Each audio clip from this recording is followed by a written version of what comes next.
Mən düşünürəm ki, şəxsən mən də valideyn kimi məni çox narahat edir ki, bizdə bir oğlan, bir də qız övladımız var.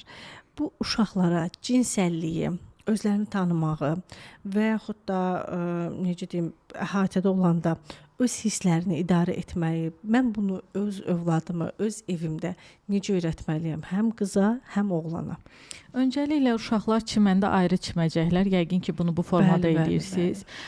Və müəyyən bir yaş dönəmə qədər 3 yaşa, 4 yaşa qədər ana, ata iştirak edirsə çimməkdə, yəni oğlanda ata iştirak edir, anada qızda iştirak edir çimmələrində.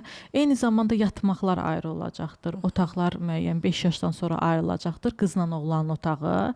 Amma ana, ata ilə uşağı ayırmaq 2 yaşdan sonradır. Yəni 2 yaşa qədər, 2 yaş yarıma qədər uşaq sizlə bərabər otaqda yata bilər. Amma ondan sonra artıq öyrətmək lazım, öz otağı olsun və öz otağında yatsın. Çünki insan belədir ki, 3 yaşa qədər cinsəlliyin formalarını, qadın necədir, kişi necədir, necə davranır, necə çimir və s. bunları ana-atanın üzərində, evdə olan insanlar şəxslərin üzərindən götürürlər. Daha çox da ana-atanın üzərindən. 3 yaşdan sonra isə artıq cəmiyyətə açılır, sosiallaşma başlayır. Bu da belə rəftar edir, o da belə rəftar edir.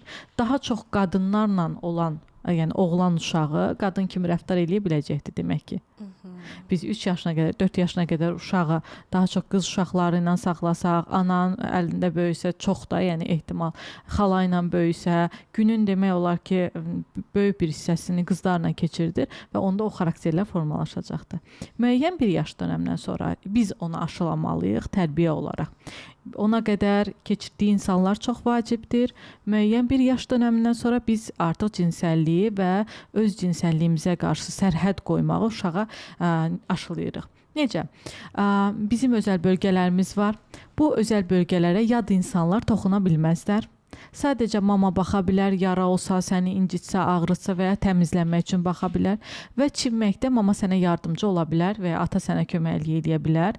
Yad insanlar və yaxud xalaya, bibiyə, nənəyə, heç kəsə, babaya göstərmirik və bu bizim elə bil cinsel orqana özəl bölgələrimizdir. Bunu mütləq belə, yəni ayıbdır, digər sözlərlə işlətmirik. Başqalarının yanında ayıb olar, yəni tərbiyəsizlik eləyərsən kimi bu ifadələrin uşağı o bölgələrdən iyrəndirmirik.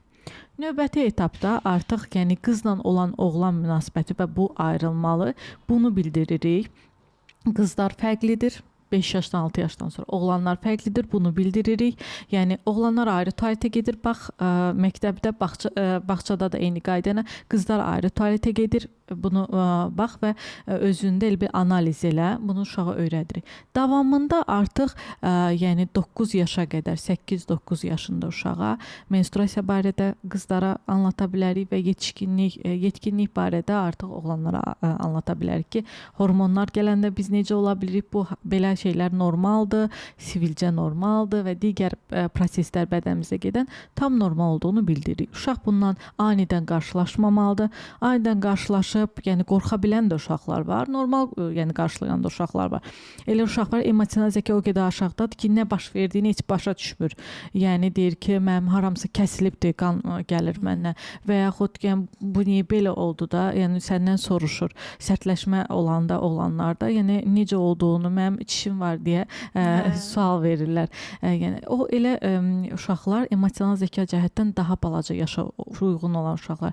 Amma get-gedə öz yaşlarından öyrənən, valideyn də onu özgüvən cəhətdə, emosional cəhətdən öz bədəninin fərqindəliyini öyrədən valideyndirsə, təbii ki, bunu aşılamaq rahatdır.